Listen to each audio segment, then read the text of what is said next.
Welcome everybody to this. I'm just going to open in prayer. Thank you, Lord, for this time we have together and for the gift of knowledge and experience that will be shared. Grant us minds and hearts that are open to receive the gift and help us to all be able to use it for the benefit of our communities. Amen. So this is a chaplaincy run by Gypsy, Roma traveller friendly churches, and it's this afternoon. The webinar is on chaplaincy, and we have a lot of people and a lot of who have things to share with us. So we're going to start with a short video from Matty Mitchell.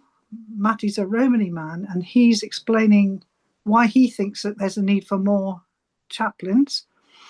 And then after that, Father Dan Mason, who's a Roman Catholic priest, is going to talk on why he would encourage people to join in this ministry. So we're just going to have that video now, and it'll take about 5 minutes.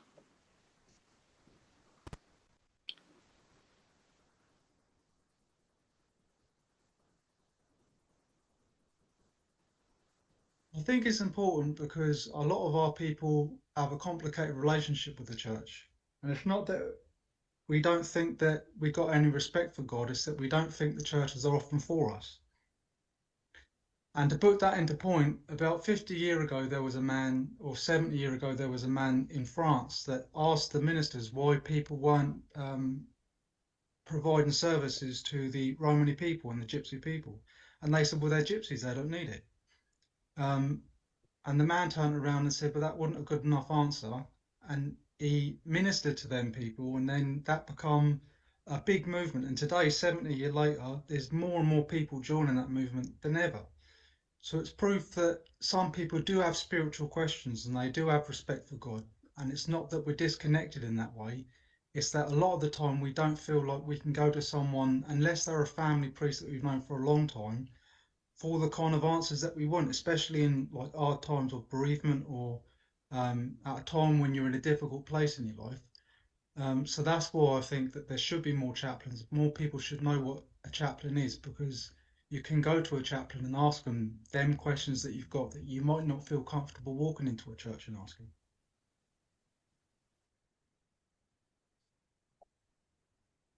Thank you.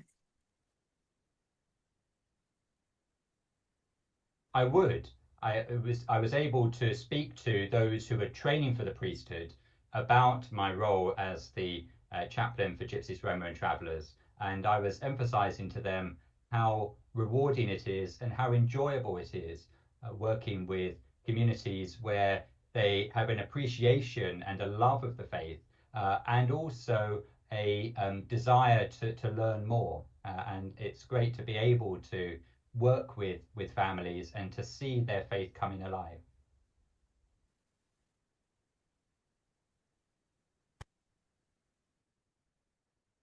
Right, thank you very much for showing that, Paul.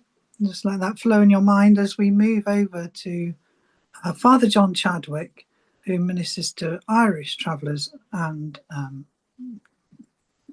is linked to the Margaret Clitheroe Trust, amongst other things. So, Father John, over to you. Thank you, Nikki. Good afternoon, everyone. Great to be here.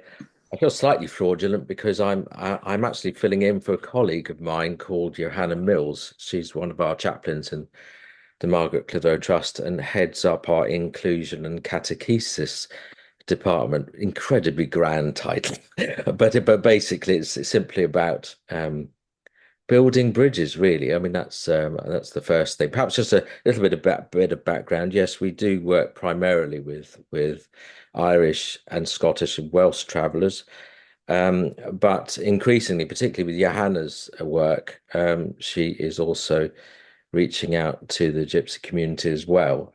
So that's important to note that.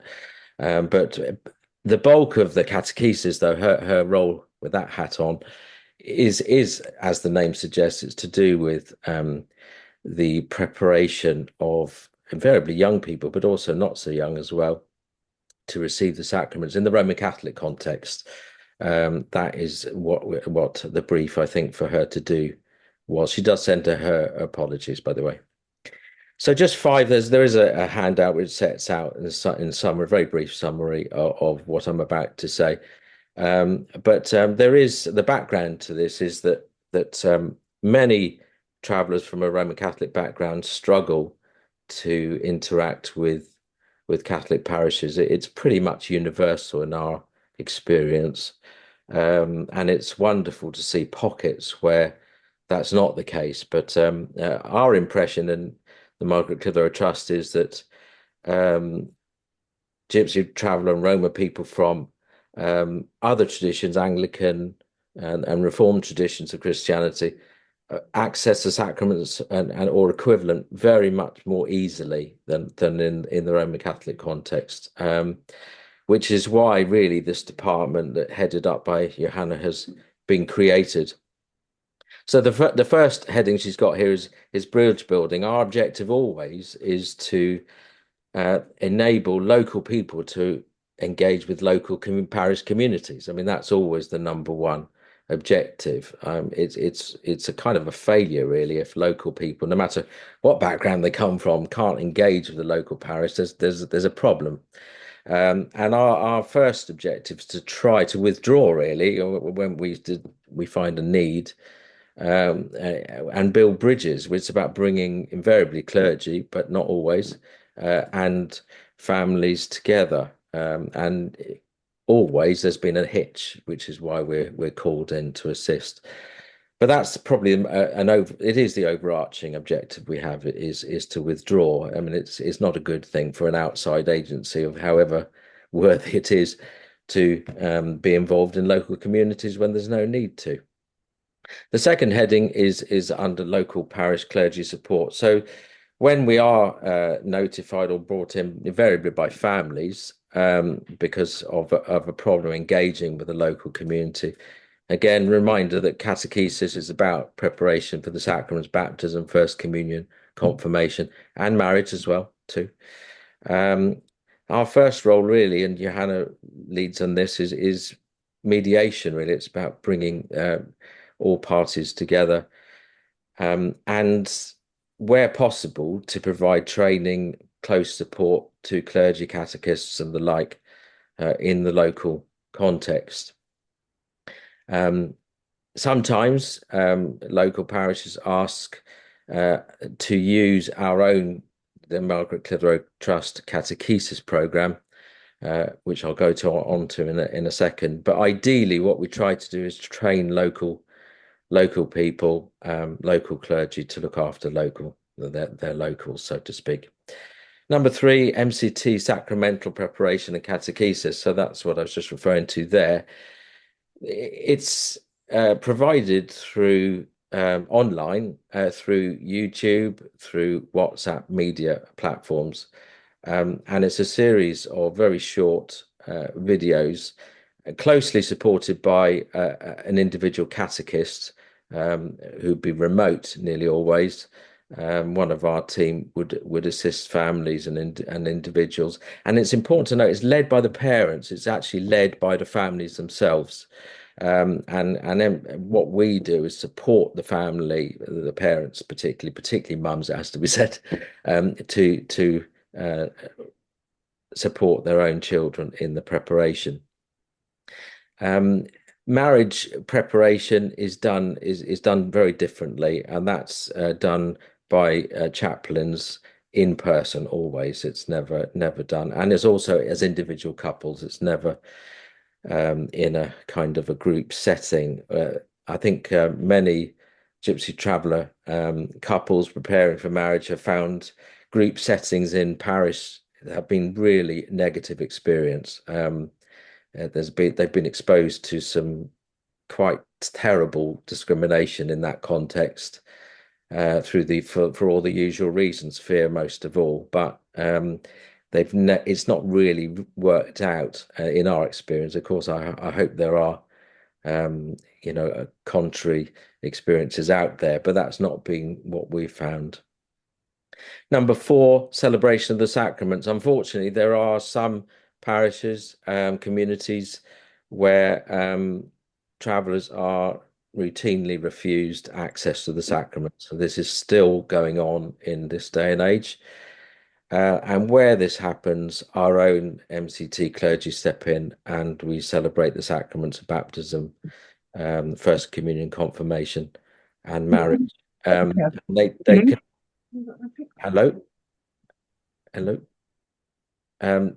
they can take place either at home, marriage is separate, I'll come back to that in a second, or in traveller-friendly churches, which is what all this is about, of course, where we find a welcome in particular parish churches. We will use those. Marriage, obviously, for legal reasons, has to be in a church. And finally, more and more, this department of MCT is being asked to provide diocesan training. So it's a really good sign that some Roman Catholic bishops are really sort of showing an interest now in reaching out to traveller communities. And current projects are in Arundel, Brighton, Southwark, Birmingham, Cardiff, and Portsmouth. So there's quite a variety of locations there where it's very early days, but there is there seems to be a desire to have a change of heart more broadly than before. I think that's pretty much it, Nikki. I have no idea about the time. Have I gone over or something like that? But anyway, no, that's fine. So okay. What we thought is, unless there's urgent questions that you think you might lose or you have to run off, we're going to save questions till the end, if that's okay with everybody. The only thing I would add to that, Nikki, is that I'm not here. I've got to go to commitment. So if there's any questions for Father John, then we'll take those now. And also, Father John's prepared I can see you, Andrew. Father John's prepared a handout which we can make available at the end, summarising just what he put in. Hi, Andrew Burrell. Hello there, Father John. Now, I'm Andrew Burrell, and I'm the chaplain at the Appleby Horse Fair. Yes. I'm struggling. Why would they be refused sacraments? I don't understand. Can you just articulate some of the reasons, if possible? I mean, I'm not going to dress this up. It's racism. Oh, right. Okay. And, clergy are as susceptible as anyone else, fear-based nearly always, right, to discriminate. And, we've had children being denied funerals. We've had everything under the sun. right. And we're constantly dealing with hospital chaplaincies are not a good rec. For example, on Monday, I baptized a little baby 3 days old in ICU. Chaplains wouldn't go. Right. Okay. And it's, it's across the board. And, I don't want to be too negative, but I think we need to call it out for what it is, really. No, that's fine. I just thought there was some wacky doctrine that I'd missed from Cardiff. No. There's lots of that. wackiness around, but that's not part of it. But which is why we're very busy with this, because it's pretty much everywhere. But can I just, and I'm going to have to leave very shortly, but can I just say that my details will be available, Nikki. If anybody wants to follow up, challenge, or just have a chat, absolutely fine. You'll be most welcome. I'd be delighted to speak to any of you, but I'm so sorry, I've got another commitment to go to. All right. You're on mute, I think, Nikki. Yeah, I am. Yeah. Thank you so much, Father John, and go well, and we appreciate you being everybody. with us. God bless. Bye-bye now. Bye-bye. So now it's Jonathan Herbert, who's a chaplain down in Wiltshire and Hampshire, and he's going to talk to us about his experience of chaplaincy. Am I able to share something, Paul?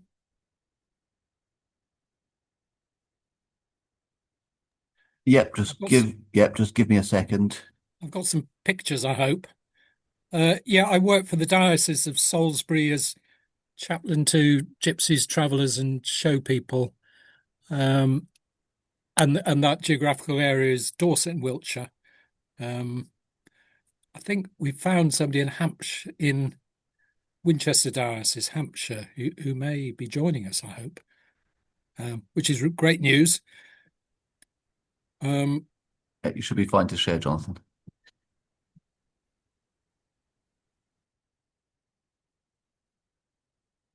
Share. There we go.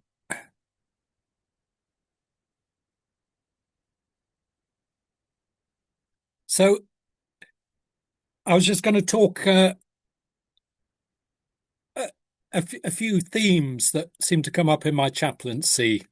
And conveniently, they go along with a book I'm trying to write about community. And they are vision, boundaries, humility, trust, need, and gratitude. So I'll just talk through them with the aid of the pictures.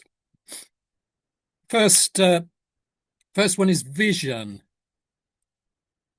And in the picture there on the right of your screen, you'll see the Reverend Thomas Holt, who was diocesan missioner in Salisbury Diocese to itinerant van dwellers. And in 1881, he had the vision of, I think he called it, what does he call it? Something like the Church on Wheels. So he went to all the country fairs throughout the spring, summer months, all around Dorset and Wiltshire, and met gypsies and travellers.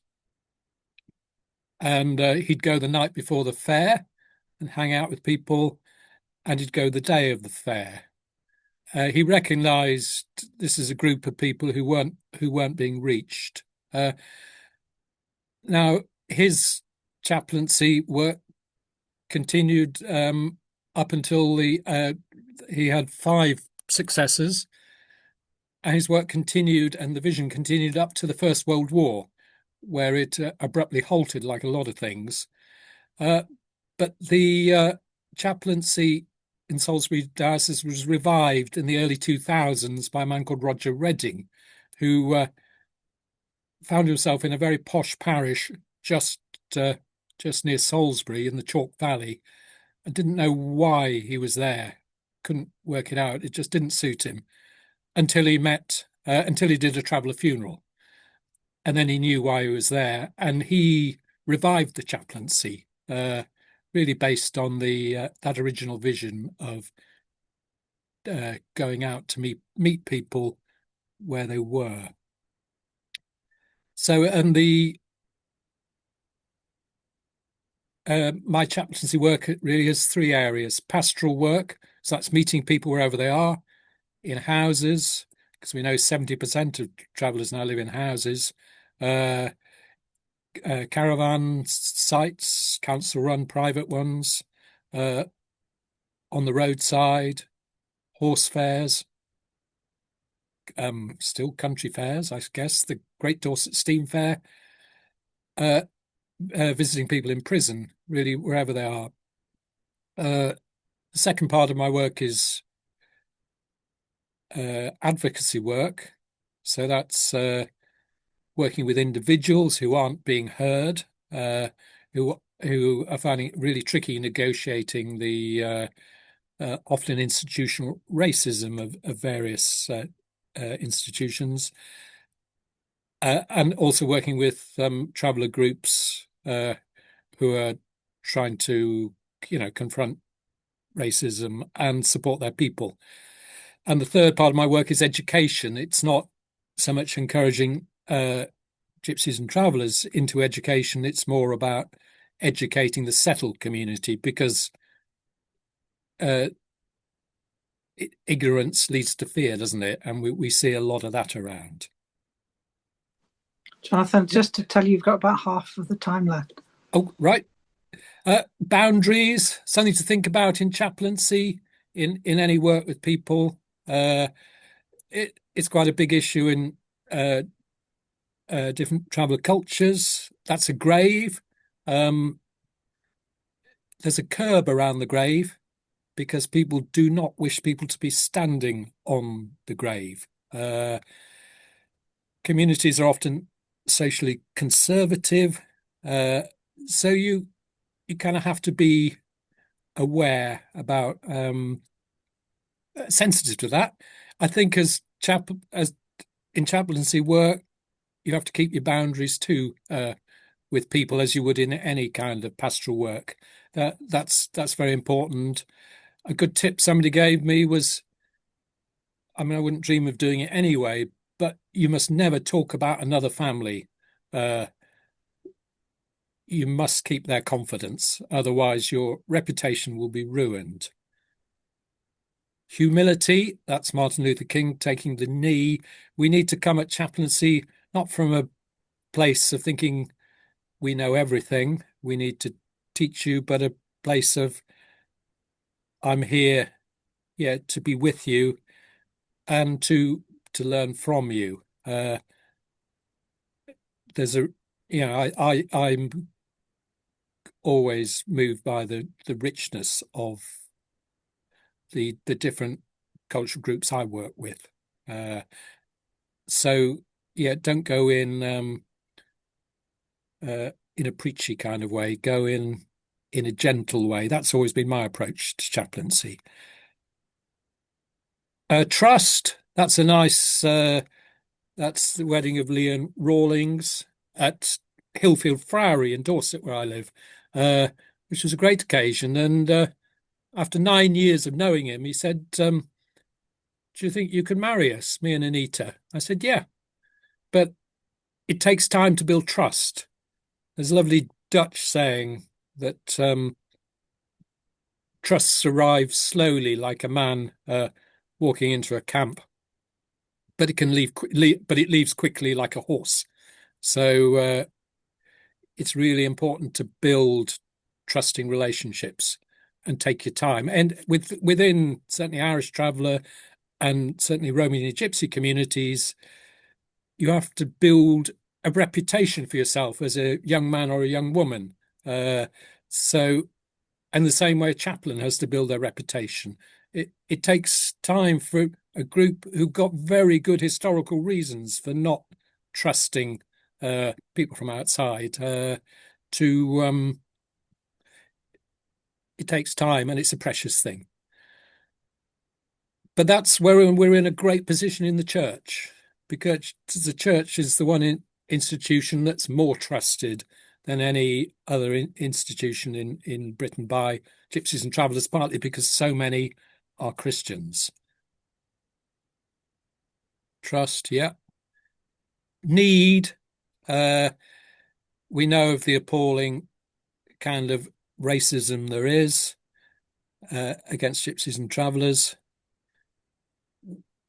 We know too of the history of forced settlement. That's a family being evicted from Canford Heath near Poole. And forced settlement has brought with it all kinds of, trauma to the different communities.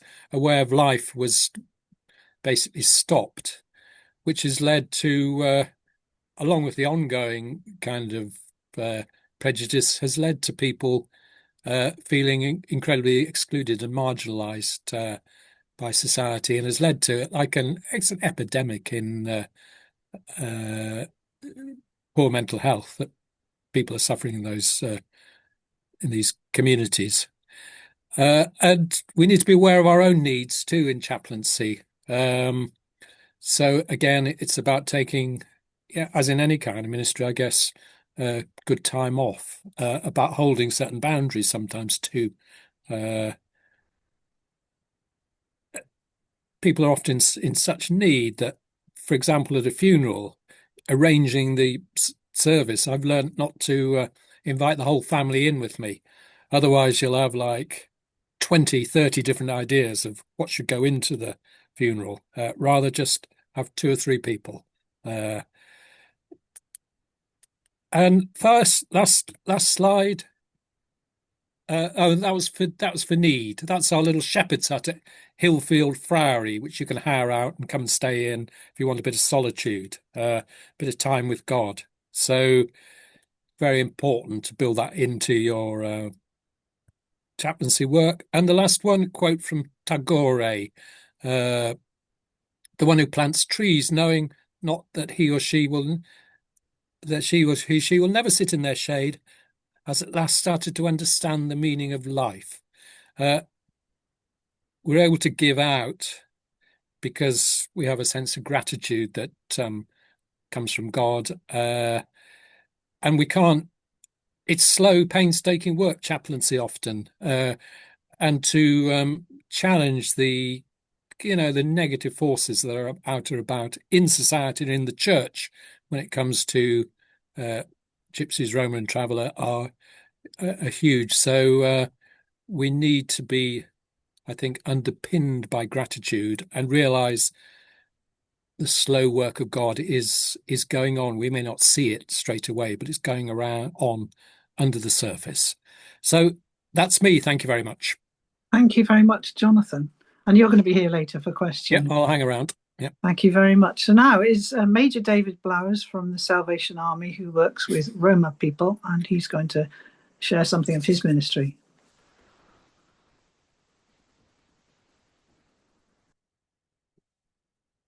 Thank you. Quick word of introduction, just explain a little bit about myself and my background. Immediately prior to Central and Eastern European countries becoming part of the EU in 2004, my wife and I had spent 9 years as Salvation Army church leaders in the Czech Republic. Then in the past 22 years living in the UK, we were ministering primarily with Czech and Slovak Roma migrant workers and their families. To say European Roma is not at all to describe a homogenous group. It's a very diverse group. But most of what I'm going to say today would apply to Roma from any Central or Eastern European country, because I've been asked to speak about chaplaincy or ministry to the second generation. Within that first generation, those people who've migrated to the UK from around about 1995 through to 1916, many of them would have been primarily non-English speaking people who migrated primarily for work or to secure access to education for their children. Their home languages would have been, in my case, Czech, Slovak, or the Romani language.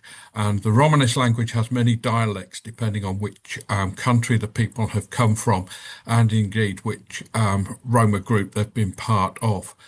And because of that, particularly because of that language and also because of that ethnicity, quite a number of congregations have emerged that are specific within that one community, many of them independent, many of them also, as was mentioned by our first speaker, part of the Light and Life movement. And language could still be a barrier to effective chaplaincy to that generation. If I give you an example of that, many of those people have not been taught English. I remember when we started teaching English, we could let them in for a couple of lessons, but as soon as they knew how to explain their name, date of birth, and national insurance number, they got jobs, and so they didn't come to English classes anymore. And that was very much the situation at that time. If you've been brought up or you've learned English on the job, for example, if your job is as an Amazon van driver, the word deliver does not mean the same as Christians might think of in Exodus. It doesn't mean being rescued from slavery.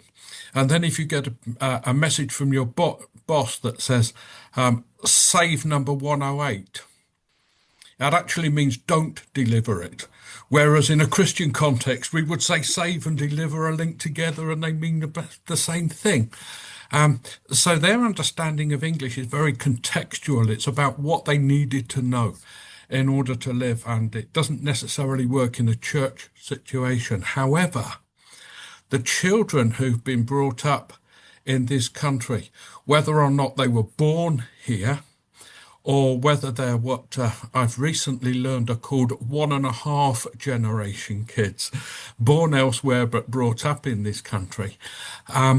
It's quite a fluid term, that one. Their home language may well have been Czech or Slovak. It may have been a Romani dialect. Together with some loan words from the country of their most recent residence. But those children have been educated in the UK. And for many of them, that is their language that they're most familiar with. At least it's the one that they have the widest vocabulary for. That does not mean, however, that they are bilingual.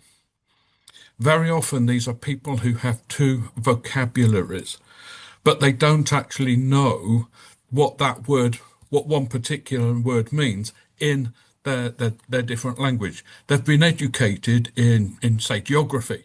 They know geography terms in English, but they don't know the corresponding term in a different language. So they can't actually translate, but they function within a number of different communities. They often don't read the language of their parents because they've never been taught to read that language. It means that very often they're not comfortable reading a Bible in the same language that their parents read it in. That generation now includes children who are in education, children who are in higher education, adults who are in employment. And language is an important part of culture, but culture is much wider than just language.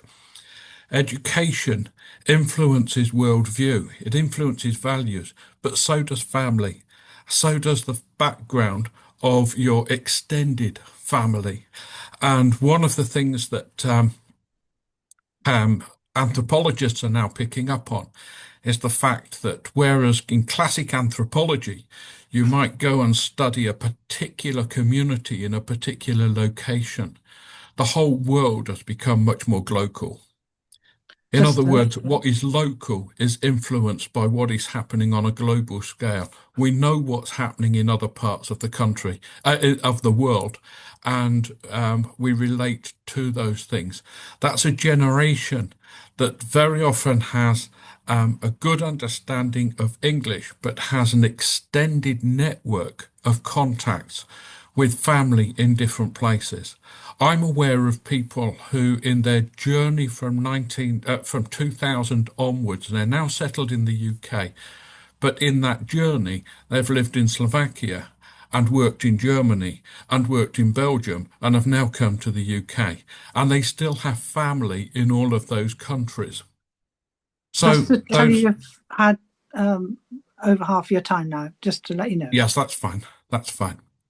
In the church, those second generation Roma often have, I said about deliver and save being contextual, having contextual understanding. Very often, the second generation have that same issue in reverse within the churches that their parents have been attending. They are very often they really relate to the Roma worship style. They want to stay in the same church as their parents because extended family relations are very important to them. But they have a limited understanding of some of the things that are being preached. If it's in Slovak, if it's in, or even if it's in Romany. They have also a greater awareness of cultural diversity than their parents. For many of them, their parents lived in a very black binary world. There's blacks and whites. They would often consider themselves as blacks and the Czech people are whites. And it became very binary. There was just the one minority within that country. Their children have been to often very multicultural schools. They have a much more diverse friendship group. Many of them have friends outside of the Roma community. And that also influences some of the pastoral and chaplaincy needs that they have, because they're living between these worlds. But it's not quite living between the worlds. It's that they are adaptable and they can fit in very easily into one world, and they can fit in very easily into another world. But they don't want to compartmentalize their lives. They just want to be themselves. That second generation can be very articulate in English, but they retain a very strong cultural identity as Roma, and they have a quite unpredictably varied world view. I cannot say this is how they are. They are each going to be the product of the different experiences that they have had in life.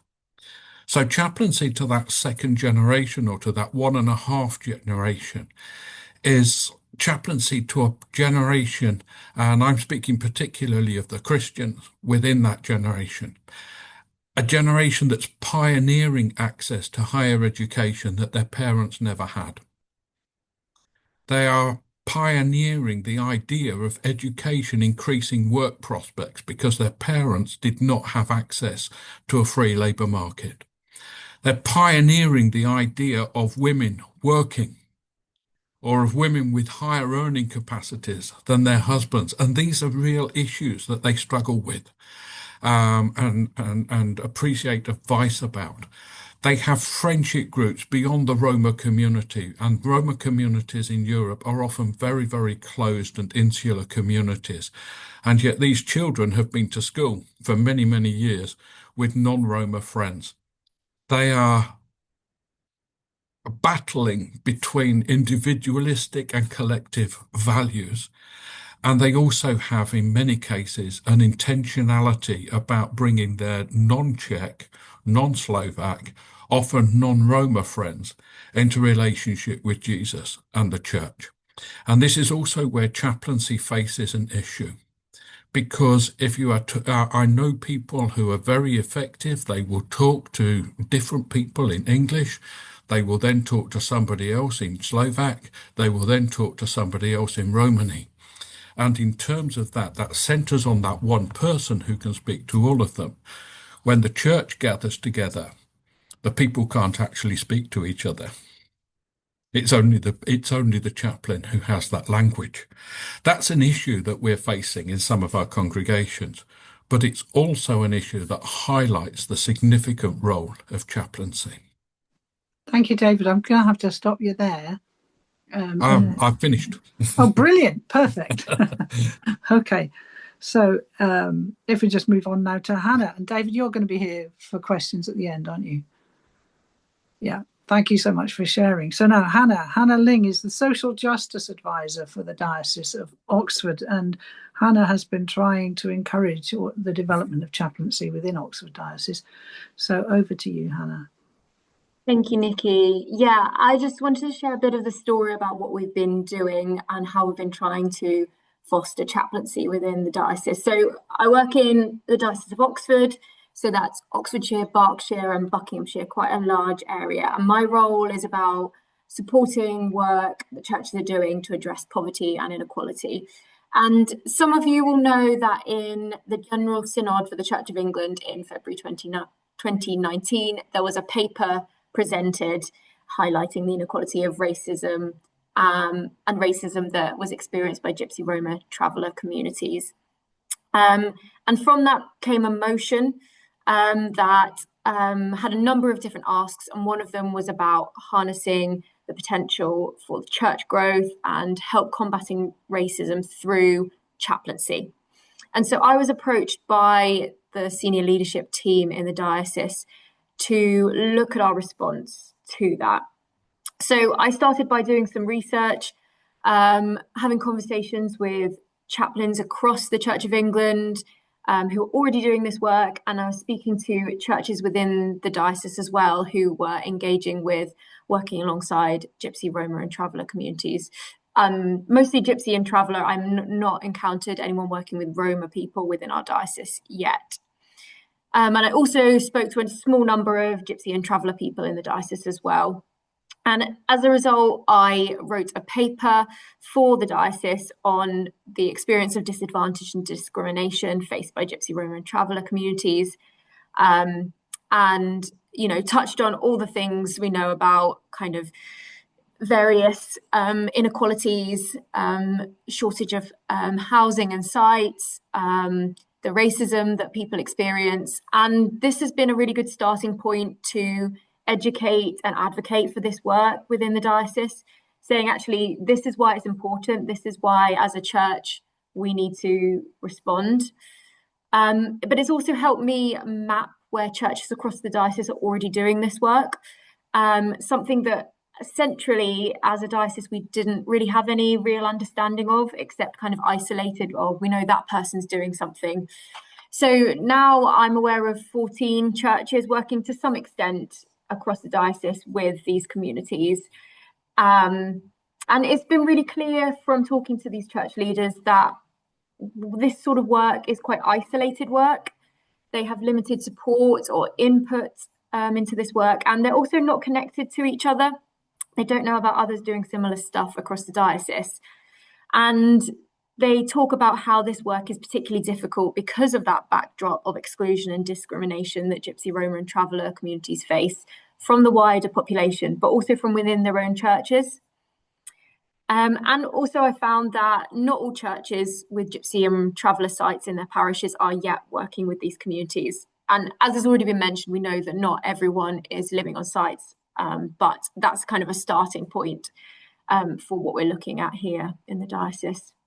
And so initially I said to the diocese, okay, I'd really love a half-time post, a chaplain, kind of like Jonathan's role, to minister among Gypsy, Roma, Traveller communities, but also supporting the churches who are doing this work. Unfortunately, we couldn't find any funding for this, so I was like, okay, I'll change tack. Shall we get someone, see if we can find someone who voluntarily wants to do this sort of work on a more localised scale.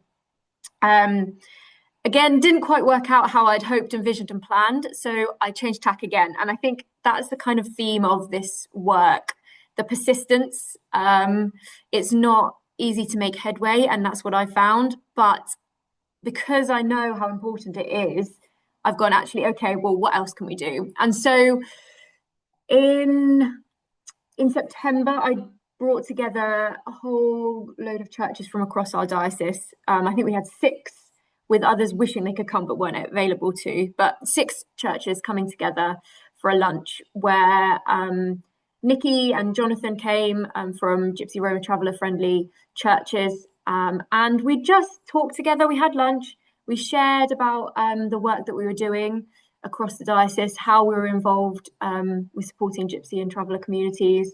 And Nikki and Jonathan shared about the resources from Gypsy, Roma, Traveller friendly churches and the research they're doing. And it was just a really brilliant time to bring people together and go, we're not alone in this, and to celebrate the things that are going well, but also talk about the things that we struggled with and the questions that we had in this work as well. And some of the things that are happening on the ground in these churches are families being supported through really complicated bereavements, conducting weddings and funerals and being able to do that in a way that makes sense for these communities. Letter reading, supporting with school relationships, and then, of course, Gypsy and Traveller people just being part of church communities and house groups in some cases. And some of these churches have really established work, relationships of trust. Others are kind of new to this and working out what that means for them. So as a result of this event, my hope and plan is to create a sort of network across the diocese, a very informal, loose network, but where we can have churches who are working in this area connected. And so that means when they need support or they have questions about this work, they can rely on each other, turn to each other. But also I'm hoping that this group can advocate for perhaps a paid, perhaps a volunteer chaplain or advocate for Gypsy, Roma, Traveller communities for the diocese, and also for churches to become friendly churches. Another thing that I'm looking into at the moment is about whether churches across the diocese, probably ones who are already doing work with these communities, but also potentially the cathedral, if I can make that happen, to host Crystal's Vardo, which, for those who don't know, is a performance, and I saw it earlier in the year at the Sanctuary Roads Conference in Salisbury, which was held in the summer, which was an excellent event.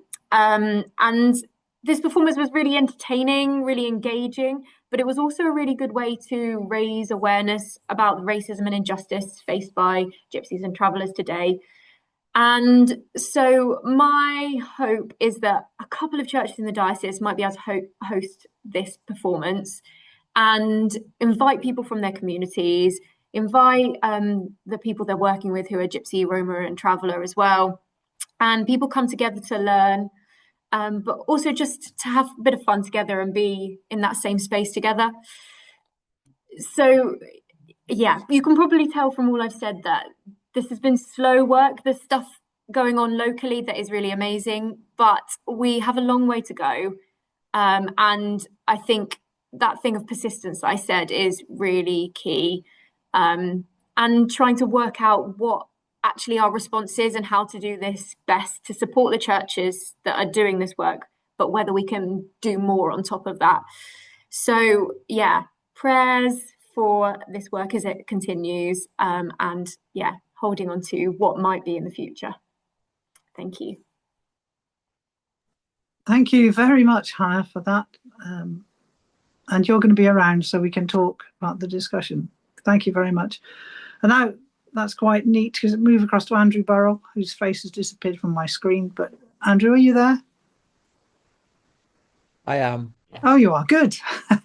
Andrew, well, actually, you can introduce yourself, I'm sure, but you were the chaplain over in Appleby Horse Fair. And I still am, I believe. Unless are you still? I'd heard you were moving on, but anyway, that's for you to tell your own story. No, okay. First of all, could you find out who told you that? And I'd love to know who it was. But anyway, brilliant, good. Well, it was very difficult for me to move on, I think. So I've worked with Nikki, and Dan's on this call as well. There's a team of us basically, so it's not just one individual who's the chaplain. I would class this as a team chaplaincy for the horse fair, which obviously is needed because we have thousands of people descending on our little town for a few days once a year. What I found interesting listening to here is things like, Hannah, you were talking about schools and things like that. I'm working with the Diocesan Board of Education because we have local resident schools, but I'm trying my best to sow seeds in the very early years to help those children understand that they don't need to hate the people who come to the horse fair. And when I do assemblies, I do an awful lot of things around the Good Samaritan and all that sort of stuff. But it's about inclusivity, and it's about being open, and it's about how God has created a very diverse world, and just to try to sow those seeds in the schools. So the Diocesan Board of Education are very into trying to help me put something more tangible together for the years that come. But it is this one is for us, it's an absolute peak, and then it's sort of like it's not barren, but it goes very quiet for several months, and then it starts ramping up again. What we actually do during the week, apart from prepping things like assemblies and things in schools, is that we have a presence on the hill, which is okay. We have a gazebo and a little fire, and we have drinks and things like that. When it's terrible weather, like it was this year, it's not as successful as it would be when it's not such terrible weather, but we've only done it a couple of years, so who knows, next year might be absolutely blazing hot sunshine and everybody will come to the gazebo. But that's very much for the people who are on the hill, who are walking past. We're in a more residential area of the hill rather than a touristy area by leagues. But we start to build relationships. The other way that we build relationships are we do get a barrage of baptisms. That once again can be loads one year and just a couple the next year.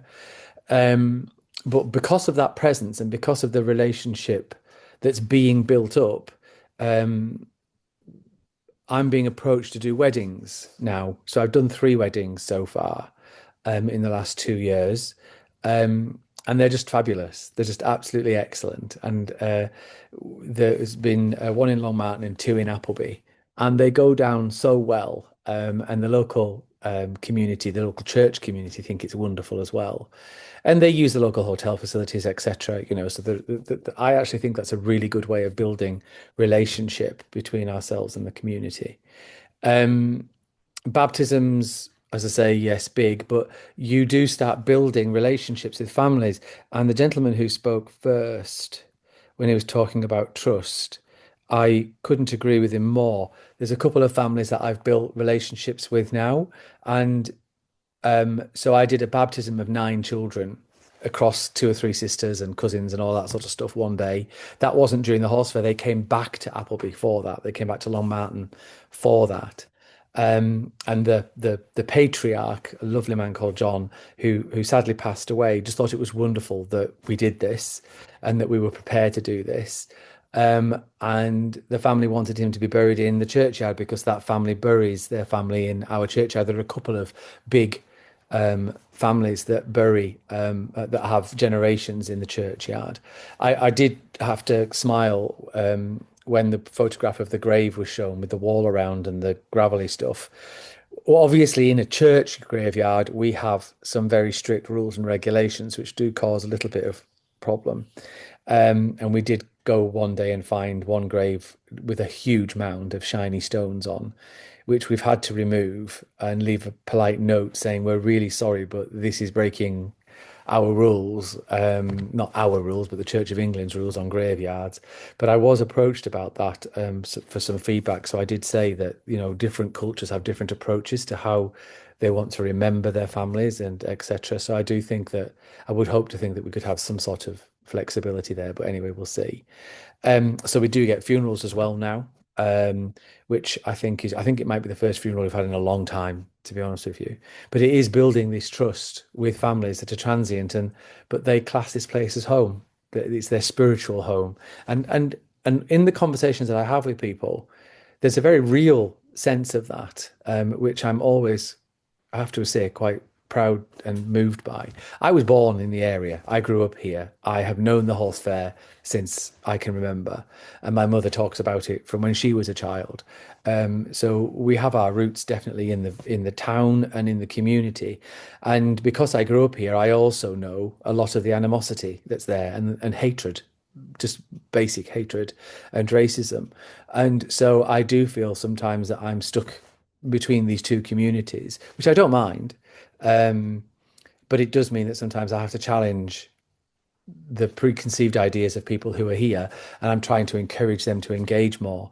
And so we do youth work, etc., here in the town. And slowly but surely, I do want to encourage there to be a stronger understanding within the youth group, which would influence their parents with the community.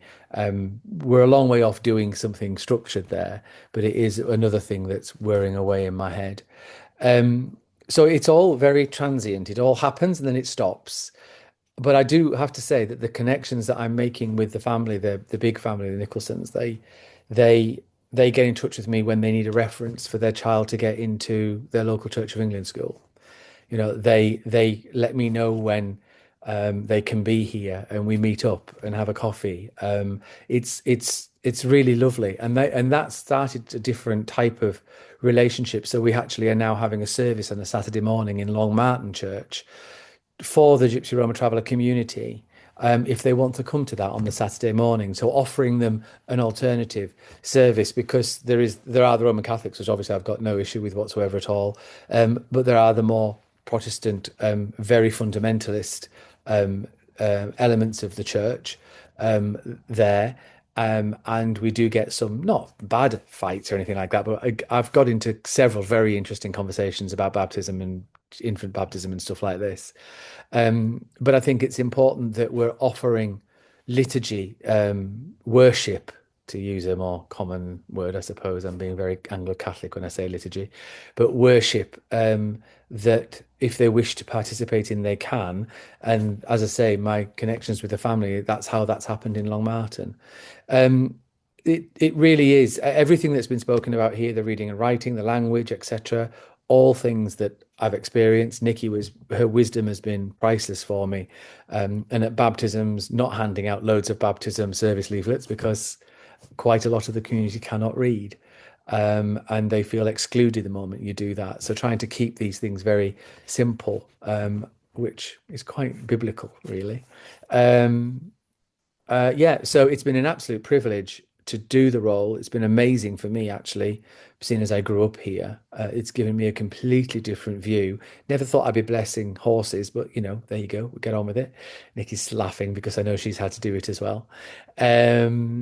But it's a tremendous privilege.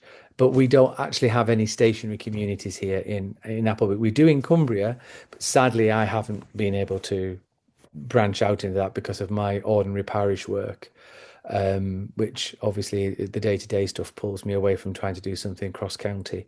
So if there was going to be a chaplain, maybe that's what might be happening. There might be a county-wide chaplain that would be working with the communities that are in Workington, Whitehaven, Carlisle, etc. So there you go. That's my blurb. I did have notes. Well done. Thank you very much, Andrew.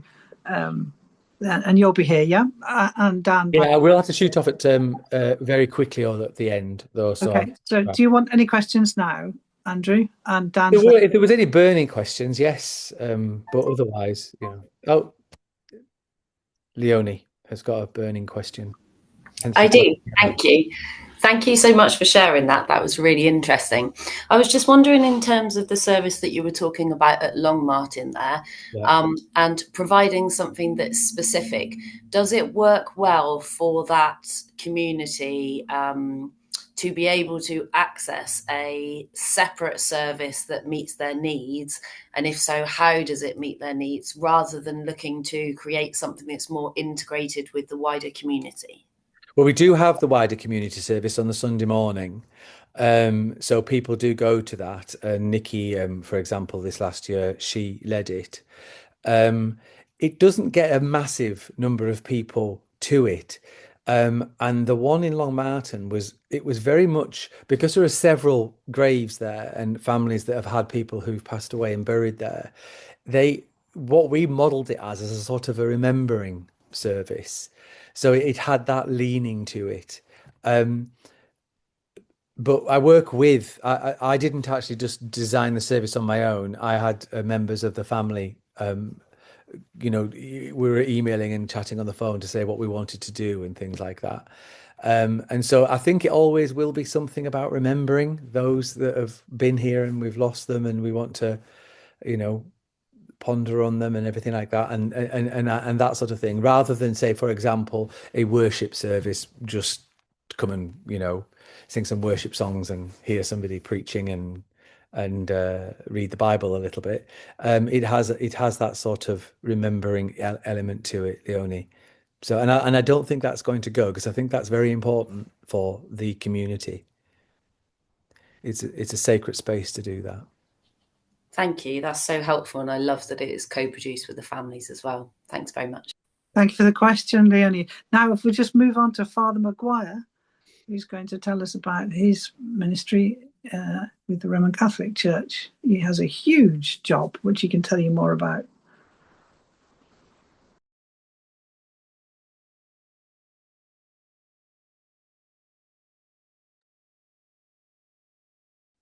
You're muted at the moment. Can you hear me now? Yep. Hi, everybody. So my name is Fargal Maguire, and I am the chaplain for the Diocese of Westminster. I've been in the role probably a year, but I still feel very new and trying to find my place there and get my feet under the table. Previous to me, there was it was more like a catechetical support for the traveling community more than a chaplaincy. So it's quite new. Like everybody else, I'm here as a spiritual guide and advocate for the community. I'm looking at my notes here. Yeah, I have to say, although I am chaplain to the Gypsy, Roma and Roman communities, as well as the Irish travellers, I'm more of the time dealing with Irish travellers. That's the ones I'm coming into contact with the most. In general, the Irish travelling community are Catholic. They have their needs for the sacraments. Often their needs are quite immediate, like they want confirmation tomorrow if you can do it for them. So their needs are very immediate, which can put you under a lot of pressure, I find.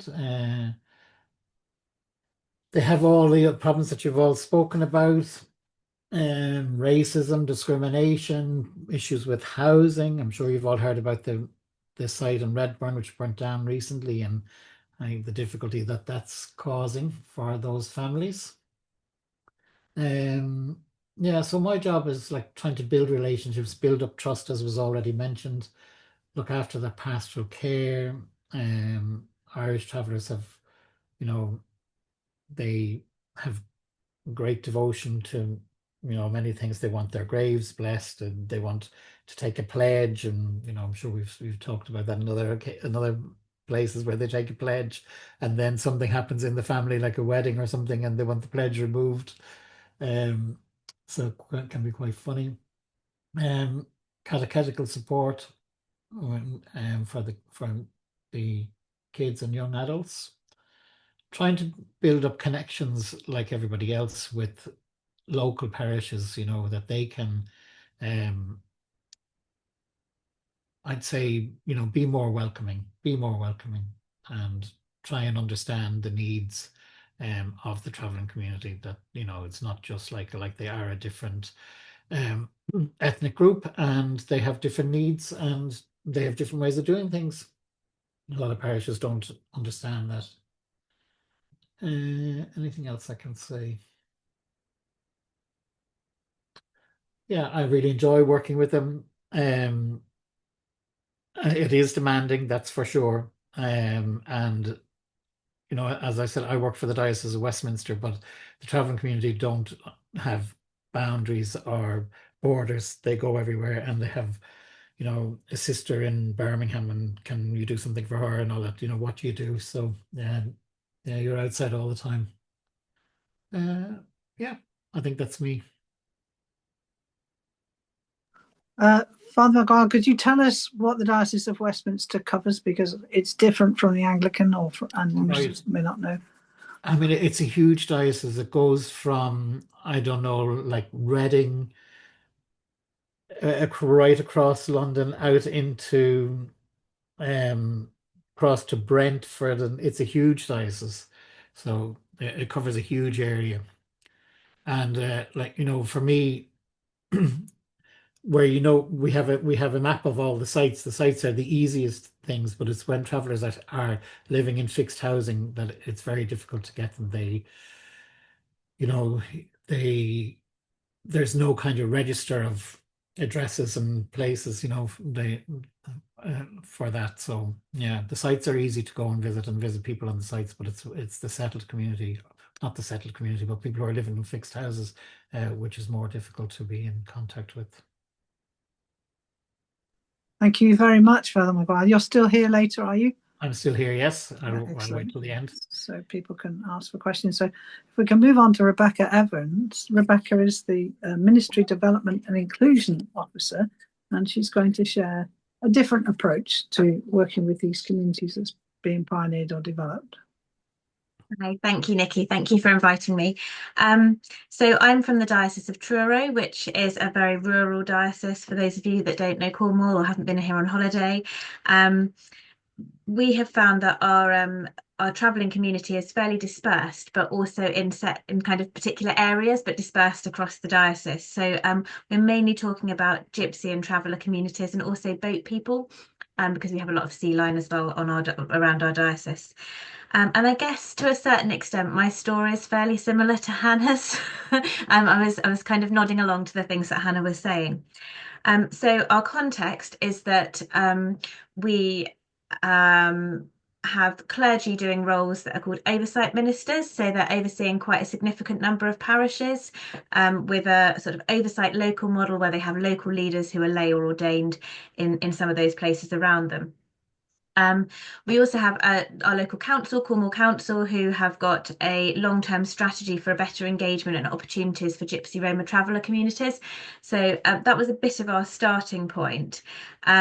And we initially looked at a part-time chaplain, just like Hannah said, which kind of came out of the recommendation from Synod as well, but it didn't really feel like it particularly fitted our context that well, in terms of somebody would be driving around quite a lot of the time, going to do specific work with some of these communities, and perhaps that work would be held by that one person, but it wouldn't actually be spread out very far.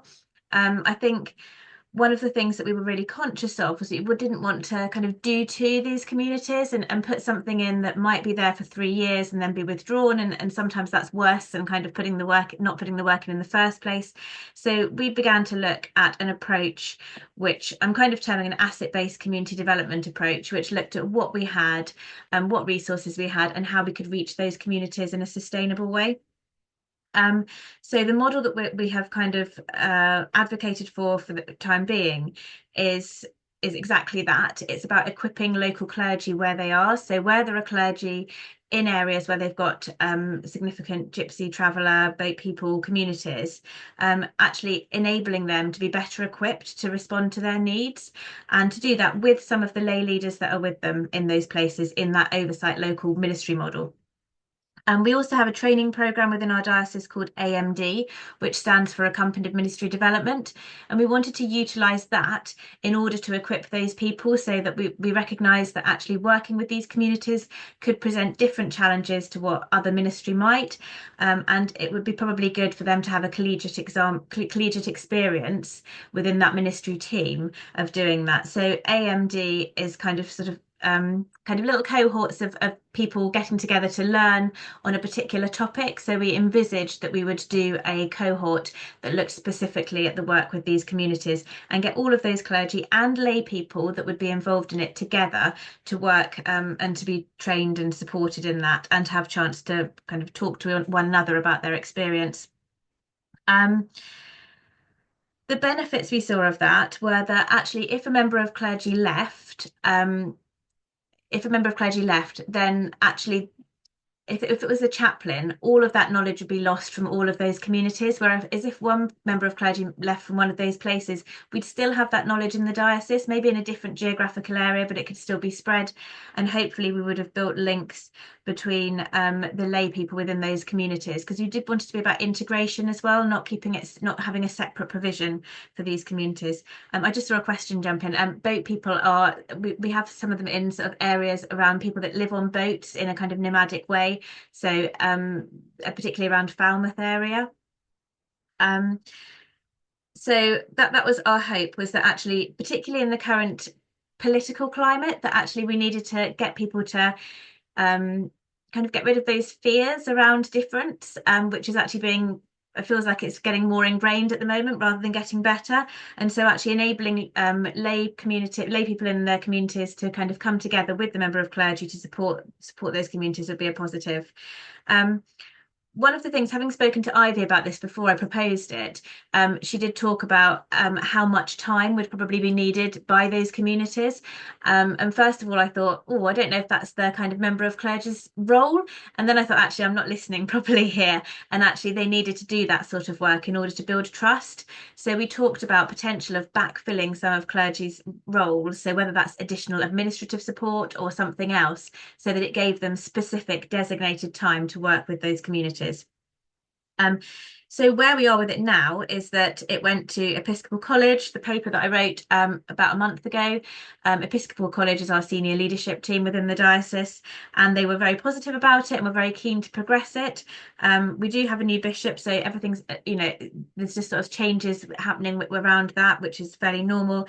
But we're now looking at how do we resource this, because we are a small diocese, and our headcount might look big, but actually many people are wearing multiple hats. So obviously my job title is Ministry Development and Inclusion Officer. This is one part of my role. And actually I'm also doing stuff around contested heritage with that similar sort of vein. So there would need to be some way of actually putting proper resource to setting up the training course and providing that support for clergy. So we're looking at that at the moment. I think that's probably where we are. I did have notes as well, but I don't know if I followed them very well. Thank you very much, Rebecca. That's great. And now we've got an open time, really, for questions and answers. if so you can take off the mutes if you like, and just talk. Obviously don't talk across each other, and maybe put your hand up or wave or introduce yourself and ask what you want to. Just to say, Rebecca, are you thinking about a bid to the Racial Justice Unit of the Church of England? Possibly, yes. We have Good, explored okay. that. Yeah, Okay, we'll be looking into. Yeah. Good. Okay, I can see Sam. Sam's got her hand up. Sam Worrell. Hi, yeah, thank you. Not actually related directly to any of the excellent presentations and explanations that everyone's just given, which were really interesting.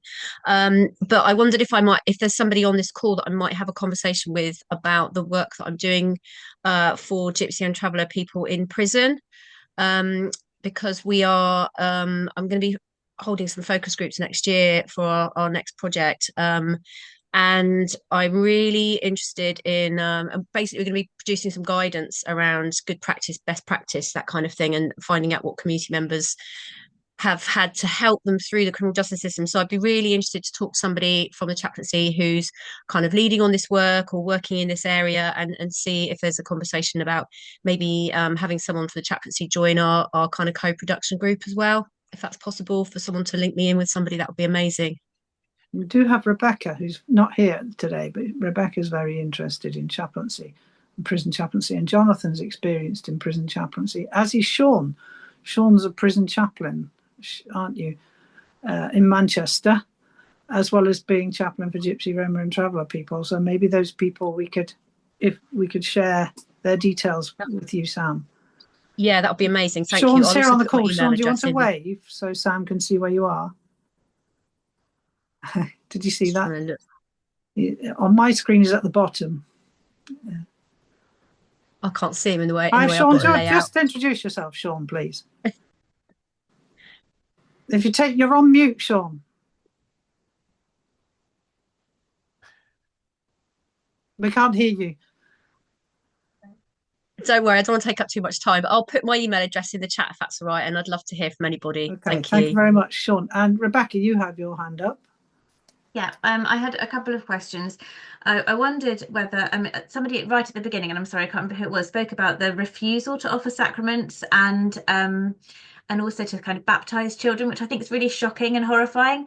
And my first kind of thought was, actually, are they facing some sort of disciplinary measure? Because surely that's not part of what their role is if they're just refusing people like that. But then I was thinking about it a bit more, and I thought, actually, if people are refusing that, there ought to be some sort of like training that actually is given to them to get them to understand why that's not okay, and to understand a bit more about those communities if it is a reaction to fear. That might be the better way forward than just kind of a stick thing. But yeah, I just wondered if there was anything around that. And then I just had a question about Hannah mentioned the recommendations from Synod, which kind of informed our thinking as well. And I wondered how helpful it is when Synod make sort of quite specific recommendations like a chaplain, when there's not necessarily resource attached to that, because it means that some dioceses can go with it, others can't.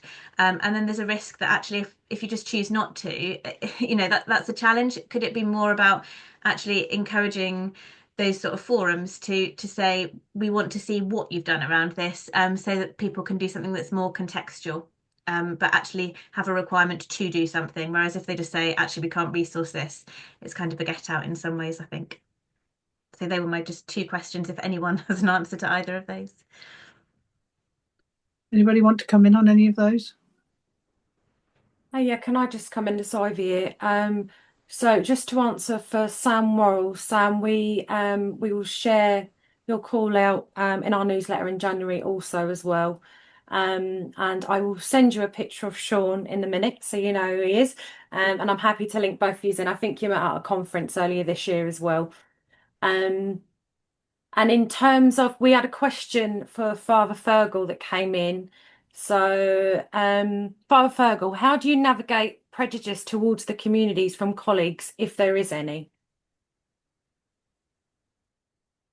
I think that there's like a lot of misunderstanding or a lot of ignorance about the community, more than prejudice. For example, when a parish is running a confirmation program, they normally have a weekend away as a retreat or something like this, for the young adults.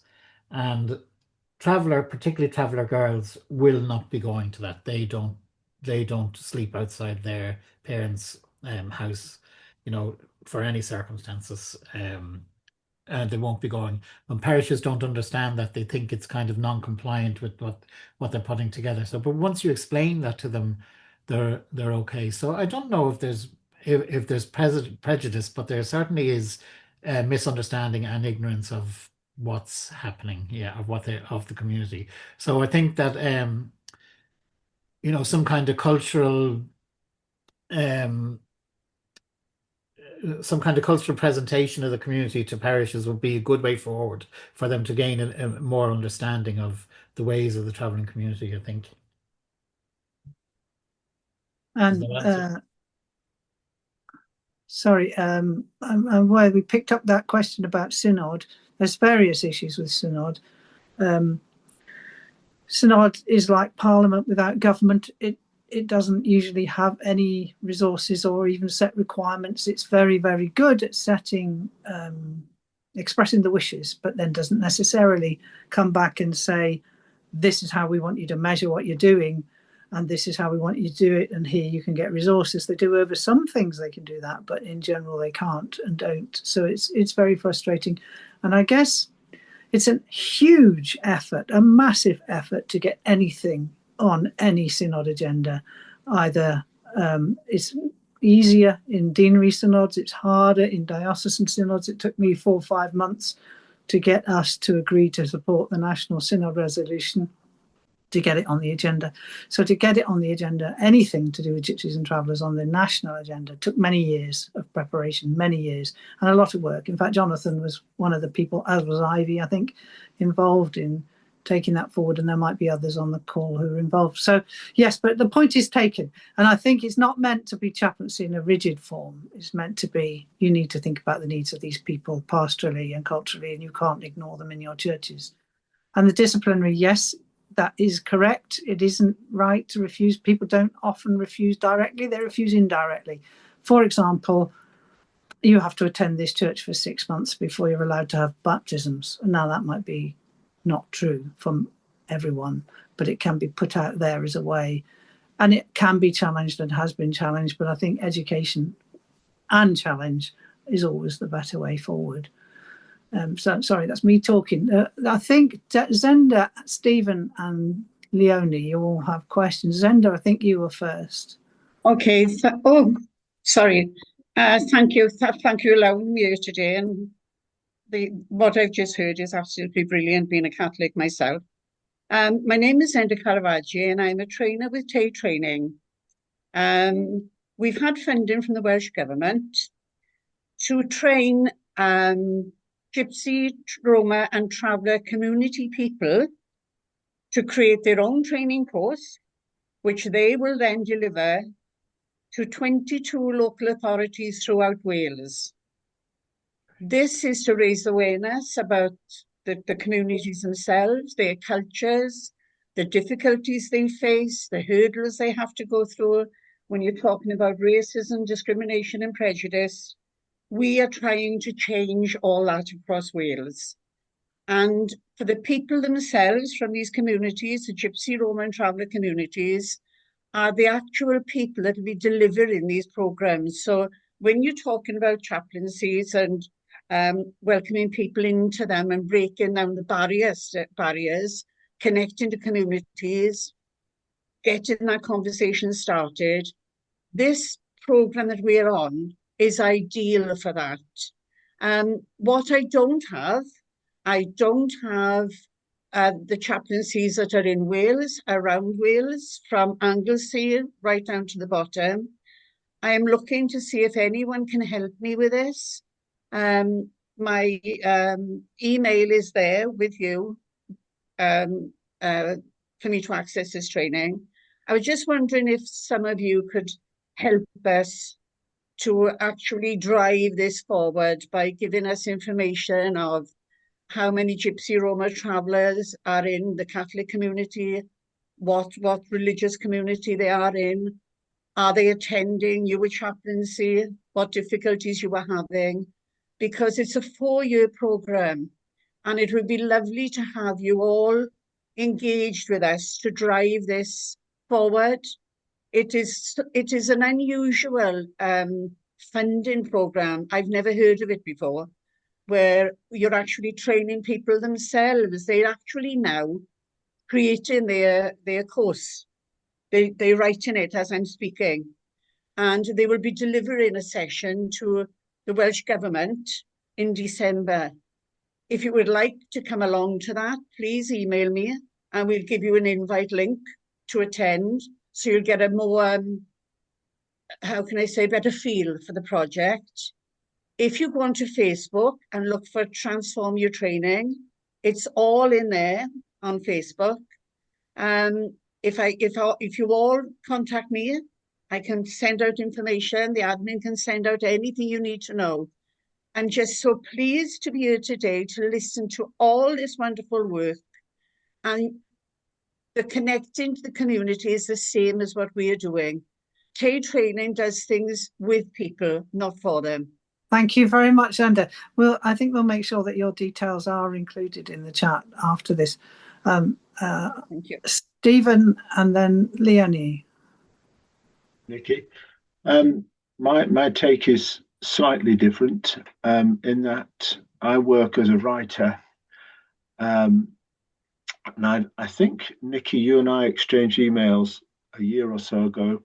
If it was you, if it wasn't, I'm sorry. And my interest is in a Facebook social media writing chaplaincy devotional idea. I did float the idea on Facebook about 9 months ago, and I had 300 responses from people, I'm going to say this, wishing to join my church, which wasn't my intention because I don't have a church. However, my concern is twofold. I'd love to do something written, devotional, Facebook, social media, perhaps once a week, possibly. But I don't want to tread on toes. I don't want to tread on toes of established chaplaincies, which I hold in great respect. I want anything I potentially do, to enhance and enrich what already exists, not to cut across it. So there's my plan, there's my hope, and there's also my reservation as a courtesy to everyone who's doing great things already. I suppose I'm after advice and feedback on that potential project, given that I do this professionally. Thank you very much, Stephen. Yes, we did exchange emails about this, and we did raise it in our steering group meeting about the possibility of having a devotional slot. We have on the on the Gypsy Roma Traveller Friendly website, we have a slot called Pause for Thought, where people can offer things in there. We don't have a regular input into that, but when people have something to say, we can post it up there, either people from the communities or that's related to the communities. But that's an offer that you've offered to different people, and it feels as if different areas working with these communities might want to contact you and take that up in some way. So can we put your details in the chat as well? Do we still have them, Ivy? Yeah, please do. Yeah, I'm just going to jump in. Yeah, Stephen, I'm happy to pick a conversation up about this, and I'm sure there might be something we can actually do on our social media, and you could be like guest post and pick something offline. There has been another question coming, so if I could just ask via me, and this is to everyone. Do the communities have any different needs or expectations compared to the wider population? And do you feel that you would have benefited from the knowledge and training before you took on the role as chaplain? Right. Who would like to take and answer that one?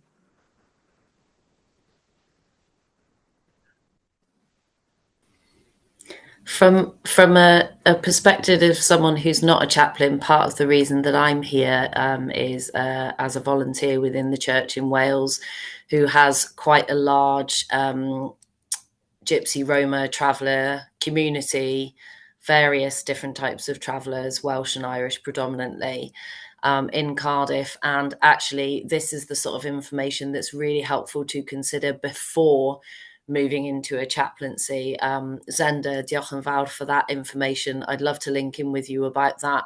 I think this the training that you're talking about and thinking about those myth busting things are really helpful to consider before you move into considering what a chaplaincy could be like.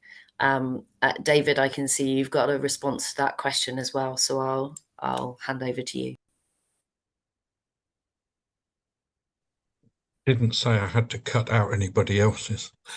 I think, yes, there's a place to say good training would have helped, good preparation would have helped.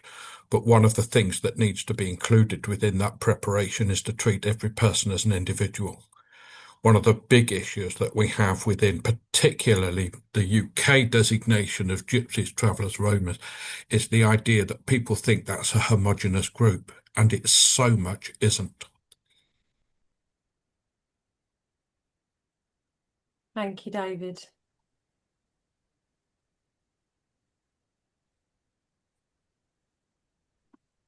While I'm on, can I also respond to something that the offer that Stephen made, and that would be that that devotional, that idea, chaplaincy idea, would be much more widely accessible if it was actually something that he wrote and then presented as an audio, either as an audio file or as a video file with the text in the commentary box. There's a lot of people whose audio understanding of English or whose watching video understanding of English is much better than their understanding of written English. And that would also make it much more inclusive. Thank you. That's true for all the communities. Language, either because it's your second language or because you haven't had the opportunity to have higher level of education to gain those skills, is not uncommon. So that's a very good reminder. Thank you, David. Whose question have we not picked up on? Leonie, is it just you? Does anybody else have a question or comment? Okay, Leonie, I think it's you. Thank you. I was just wondering, and it's my ignorance having only recently linked into these networks, do Gypsy Roman traveller friendly churches have any existing myth busting resources, in relation to more generic myth busting around Gypsy Roma traveller communities, of course acknowledging that that is such a broad spectrum within itself, but also in relation to things that churches need to consider. So like you mentioned, perhaps attending for 6 months before a baptism. Are there any existing sort of myth busting resources that have been put together already that are accessible? Thank you, that's a good question. We've talked about this at different times and at length and decided against writing or putting up anything to do with Mythbusters, partly because it draws attention to the myths, partly because you can't cover all of them, and partly because it seems like you're apologising. So we've decided against it, but we do actively challenge anything that comes up. I mean, privately, we might be well aware of the myths and things and be able to deal with it, but that's a definite decision that we made not to do that for those reasons. But other people might want to say other things. Ivy, do you want to comment? No, just echoing what you said, Nikki. I know I'm a Romany Gypsy. I've been in the charity sector for 10 years now, and myth busting is not the way to go, as Nikki alluded to. It just draws attention and it just reinforces what people think is a stereotype because they don't seem to let that go. So I think it's best just to have conversations individually and just to try and change hearts and minds that way. And it is, I think what's come out in this, I think it was Andrew, particularly and other people, particularly talking maybe it wasn't just Andrew, about how hard it is, about how long it takes, about how discouraging it can be. It is slow, with flashes of great encouragement, but it's relentless work needed against relentless prejudice. And we need to take care of ourselves and support each other, and share and celebrate the good things that do happen, to encourage each other as we go along. Sorry, I'm talking and preaching, and I shouldn't be at the moment. Do other people have questions or comments that they want to say? Yes, I have a question. How do you navigate prejudices from within your own church congregation or from your local church parish or the local area where your church is?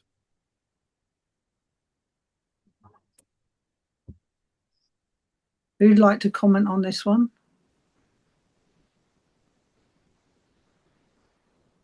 Anyone? I can if Fergal, do you want to comment, or are you? I think you just have to challenge it all the time. It's there everywhere. I think, when I meet people and I tell them what they do, they have an idea of what in their head of what a traveler is and what they have a stereotypical view of them. They've probably never spoken to a traveler ever in their life, and they don't know anything about them, but they have this, record in their mind. So you just challenge it all the time and say it's not true and it's not my experience. And that's it. And I suppose it's also being honest and realistic, but not trying to romanticize and say that because people are people wherever they are. There'll be good people, bad people, wonderful people, and antisocial people wherever they are and amongst every community. So it's not falling into the other trap of trying to kind of be very romantic about it and very incredibly over positive, because that doesn't help anybody. I've experienced this directly where I was trying to speak at RPCC and encourage consideration of use of a field that we have as a possible temporary stopping place. I was very taken aback by the pushback that I got, which was very, very strong, led by one person. Everybody else was silent and wouldn't meet my gaze. And they went back to instances of things that had happened in the past that had hit the newspaper big time, that involved the police, that involved all sorts of things going on, going back quite a long way, going back 30 years or more. And they were saying, well, we'll all have to resign, we'll all have to take out personal insurance, we'll all be sued, everyone will leave the neighbourhood. It was really, and that's people in a church which is very socially aware and tries to do a lot around social justice in other areas. But it physically impacted on me, the shock of it. It felt like being punched. I had to kind of just listen and then quietly kind of challenge and offer people information, offer people resources afterwards, continue to talk to people and continue the dialogue. And gradually, bit by bit, people have wanted to do more, wanted to become a friendly church, wanted to host Crystals Vado, wanted to donate to friends, families and travellers. But it is a long, slow, painful process, and there's no shortcuts. Oh, and bringing people in from the community to actually meet people and talk to them. The risk is then they say, well, they're not all like you, and you're not a real one. And I don't mean you, I mean those other people. All the stuff you get with every kind of prejudice. And last week or week before last, I was speaking at a deanery synod by invitation about friendly churches, about the synod resolution in the diocese and nationally, and the general synod one. And before, we had diocesan synod a few days before I went to speak in the deanery. So I met people and talked to them. And one of the clergy came up to me and said, well, we're really looking forward to you coming, but you've got to talk to us about our gypsies. We don't want those other ones, those ones that aren't real. We don't want those that come down the road and invade, that take over fields. And then she went on to tell me about a neighbouring area where they'd moved in on a park, and hundreds and thousands of pounds of damage had been done so that the local council couldn't meet their commitments to their local residents and provide services. I mean, very, very, very over the top. And this is the kind of often the norm in dealing with things like that. I don't think there is a quick fix. I don't think there's a quick way, and I don't think there's one way. Sorry, I'm talking a lot again. David, you've got your hand up. Yeah, just something I'm very fond of doing, and that is speaking positively. So you just assume that your congregation doesn't at all wish to be prejudiced about anybody. And then you follow that through. The other thing that I find very helpful is to always speak in a plural. So I don't, and certainly not the second person. So I don't say to a congregation, you are like this. If anything, we say we are like this. Or sometimes the church is like this, and speak in that sort of positive way that people don't feel that they're being identified, but also speak in that very positive way of saying, we would never want to do this. We would never want to turn anybody away, would we? That sort of thing.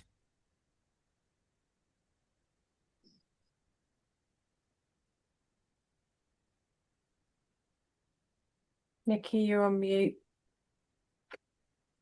Thank you. Are there any other comments or questions? Yeah, I have a question. How can people help support your ministry?